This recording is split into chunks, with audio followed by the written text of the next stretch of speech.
にちは。今回は推しの子第28話への視聴者の反応をご紹介します。このチャンネルでは最新アニメの視聴者の反応や感想をご紹介しています。みんなの解釈や考察を知るとアニメ視聴の楽しみが増えると思いますので、ぜひ最後までお楽しみください。火あぶりされてる人に安全圏から石を投げて娯楽として消費するネットユーザー、おかしいよ。お前ら言われてるぞ。お前ら言われてるぞ。お前ら批判。お前らのことだぞ。思わぬ雑魚に脇を刺されそう。すぐ沈下するのおかしいと思ったら、煽ってるやつら以外実はあんまり燃えてないのか。レイヤー、友達じゃなかった。今さら改心するかな平行。アクア、こんなルビーは見たくなかった。トラブルの解決方法は SNS で炎上させるのが最良の手段になってしまった。いじめられたとしても SNS に流出させれば大炎上させられるしな。2期までのマスコットみたいなルビーはどこへ。急に腹黒キャラになったな。急じゃない。先生が殺されてて犯人がママ殺しの関係者だと知ったから。闇落ち家庭はちゃんと書いてる。ハサウェイのうじうじの後見ると分かりやすくてすっきりする。たくらんきた。これアクアが気づかなかったの無理あるよな。芸能界普通に楽しくなってきたからもうやめたかったんだよ。だから蓋をした。ガキになったせいで頭が回らなかったってことで。たくらんかよ。許せねえな。終わらしたかったのか。解決したと自分の中で思い込んでただけか。アクアは解決したと思いたかったんだから、わざわざそんなこと言ってやるなよ。終わらせたいんだな。認めたくないものだな。愛のことになると冷静さを保てなくなるアクア。こっからアクアの無能感増すよな。感情的とはいえ。違うだろう。違うだろう。あえて気づかないようにしてたのかな。アイドルアニメものと見せかけてサスペンスものだったことを思い出した。重曹ちゃんかわいそう。うっぱかわいそう。かわいそす。ちょっと男子。かなちゃんは曇らせがいがあるよね。重曹ちゃんこれはかわいそう。重曹ちゃんただのとばっちりやんけ。特に理由のない暴力がかなちゃんを襲う。重曹ちゃんがバッドコミュニケーション。やっぱり重曹ちゃんは曇らせがになんだ。鹿を泣かせちゃった。ほんと作者重曹ちゃんいじめるの好きよな。3期はこういう演出展開ばっかなのか。ちょっと重曹に同情しちゃったわ。セーブポイントからやり直せ。曇らせが似合うね有馬かなわ。この歌りジャントラだといつも重曹ちゃんランチが上位コメにいた気がする。似すぎてるからすぐバレるだろ定期。茜は探偵になれ。名探偵茜。黒幕を一番早く突き止めるのはやはり茜ちゃんなのか。夜の演技指導されちゃってたか。ほんと正ヒロインポジションなんだよな。茜かなに勝ち目がないんだよな。作中一番の切れ者だしな。作者の寵愛を受けていたよな。最速でたどり着く名探偵茜。なんでこいつはこんなに鋭いんだよ。記憶力、洞察力、推理力全部すごい。ルビーがやった手口は父親と同じなのよね。名探偵茜のスピンオフはよ。なんでざわけるんだよ。再現能力で掴むな。おねしょた妊娠か。うわー、名探偵茜ちゃんだー。名探偵すぎだろ。何より声が宮野なのが怪しい。おねしょたものだった。おねしょただった。同世代ならしょうがねえ。てか中学生がはらませたのかよクソが。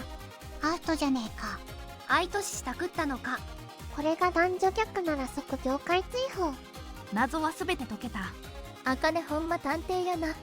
これストーリーラインは茜で他は賑やかしになるだけでは。ついに来たか。頭の中でそこまで分かっちゃうのかよ。ほんとこれから茜ちゃんが全部やってくれた感あるよな。さっきづく中学生によって生まれたのがアクアとルビー。じゃあ遺伝子上の兄は3歳くらい年上だったって。とりあえず AD の妹ちゃんはもう出ないの。でも15年経ってるからな。そら声が宮野にもなる。茜名探偵かよ。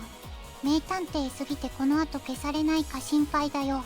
だから別れたんだよな。ルビーと愛、アクアと神木が似すぎで誰でも気がつくレベル。ガバガバすぎんな。こんな似てるなら誰か気づいてそうだけど、愛って女子にも人気あった気がするけど、こんな背景持ちでいいのかよ。一期は小学生くらいにも人気あったらしいね。その頃小学生なら今は中学生くらいだからセーフだな。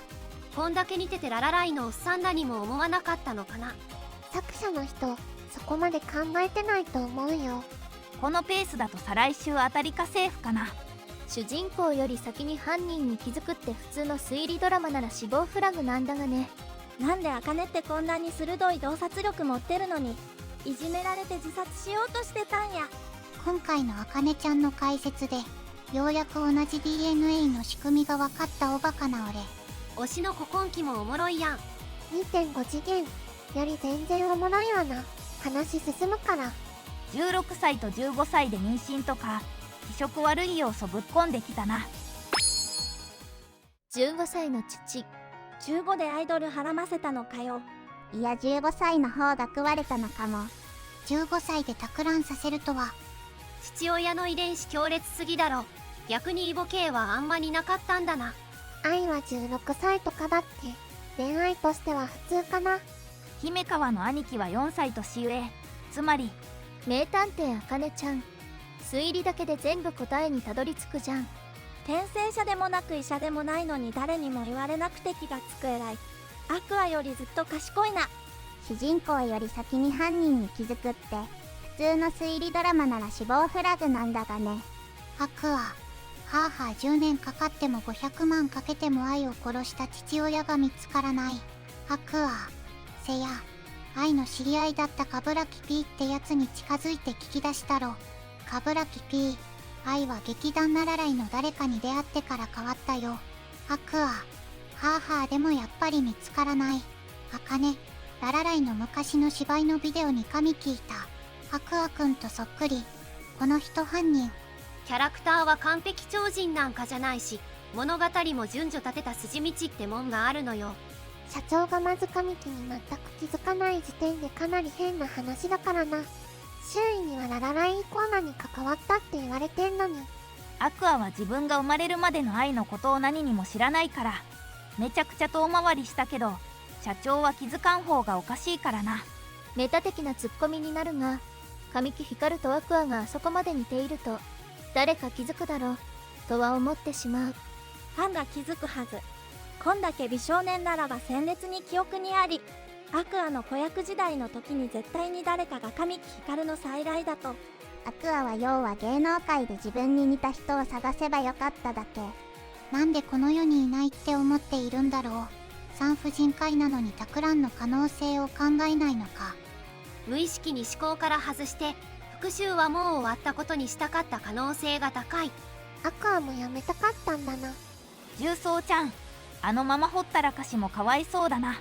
むしろ重曹ちゃんはアクアに関わらない方が幸せになれると思うの。